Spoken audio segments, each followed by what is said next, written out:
Aujourd'hui, beaucoup de chrétiens traversent des situations. C'est peut-être ton cas aujourd'hui. Je ne sais pas. Mais c'est peut-être toi qui as donné ta vie à Jésus.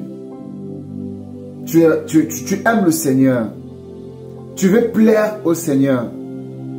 Tu veux vivre pour Dieu. Mais au fond de toi, il y a une voix qui crie, une voix d'insatisfaction qui crie, une voix du non-accomplissement qui crie. Au fond de toi, il y a une personne qui a envie de vivre. Il y a une personne au fond de toi qui veut crier victoire, mais qui n'arrive pas. Bien-aimés frères et sœurs, je suis Jacob Méni. Et par cette exhortation, j'aimerais t'amener toi à changer ton système de pensée afin de vivre quotidiennement ce que Dieu a prévu pour toi.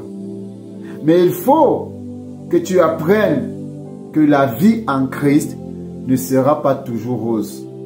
Il faut que tu le saches que être enfant de Dieu ne veut pas dire que tout sera bien, tout sera parfait. Non. Il faut que tu saches que malgré le fait que tu aimes Dieu, malgré le fait que tu te donnes à Dieu, malgré le fait que tu t'es abandonné au Seigneur, il faut que tu saches, cela ne va pas empêcher aux gens de mal parler de toi. Cela n'empêchera pas aux gens de t'accuser faussement, de dire n'importe quoi de toi. Non. Bien-aimé, écoute-moi. Écoute-moi. Tu aimes le Seigneur. Et Dieu lui-même, il est satisfait de ton amour. Dieu lui-même, il voit comment tu œuvres pour lui. Dieu lui-même, il voit le sacrifice que tu fais pour lui. Mais à un moment, tu te dis, mais Seigneur, malgré tout ce que je fais pour toi, pourquoi je n'arrive pas à vivre une meilleure vie? Pourquoi ce n'est que sur moi que ça retombe? Pourquoi je dois subir de telles choses? Pourquoi je dois être accusé injustement? Pourquoi je dois toujours être en train d'essuyer, de couvrir les erreurs des autres? Mais quand c'est mon cas, quand c'est ma situation, je ne vois personne. Bien-aimés frères et sœurs, il faut que nous le sachions, que être chrétien, ce n'est pas forcément vivre la plus belle des vies. Ce n'est pas lorsque tu vas porter des beaux vêtements que tu as la gloire de Dieu sur toi. Ce n'est pas quand tu vas rouler dans une grosse voiture que Dieu t'a béni. Ce n'est pas quand tu auras, je ne sais pas, une promotion que forcément Dieu t'a béni. Tu peux avoir toutes ces choses sans toutefois avoir besoin de l'intervention de Dieu. Tu peux réussir dans la vie sans toutefois avoir besoin de l'intervention de Dieu. Tu peux signer des grands contrats sans toutefois avoir besoin de l'intervention de Dieu.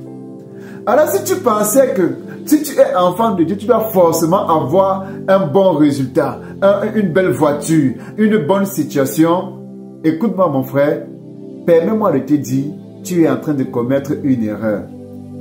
Si tu pensais que le fait d'être chrétien, c'est forcément toujours avoir de belles images, de belles photos, dans les beaux lieux. Non, c'est pas ça être enfant de Dieu. Regarde ce qui va se passer. Notre Seigneur est venu au monde de manière discrète, de manière, je dirais, inconnue. Pourtant, c'est le Fils de Dieu. Mais regarde de quelle manière il est venu sur la terre. Regarde la posture qu'il a prise. Regarde jusqu'où il est descendu. Regarde jusqu'où il est allé. Regarde jusqu'où il s'est rabaissé. Un Fils de Dieu.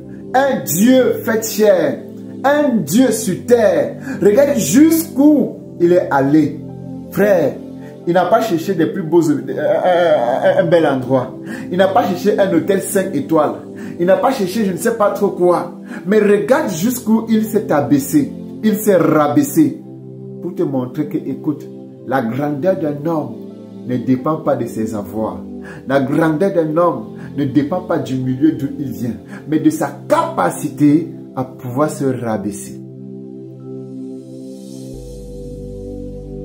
Jésus, Fils de Dieu, qui a marché sur les eaux, qui a ouvert les yeux des aveugles, qui a ramené Lazare à la vie. Jésus, Dieu sur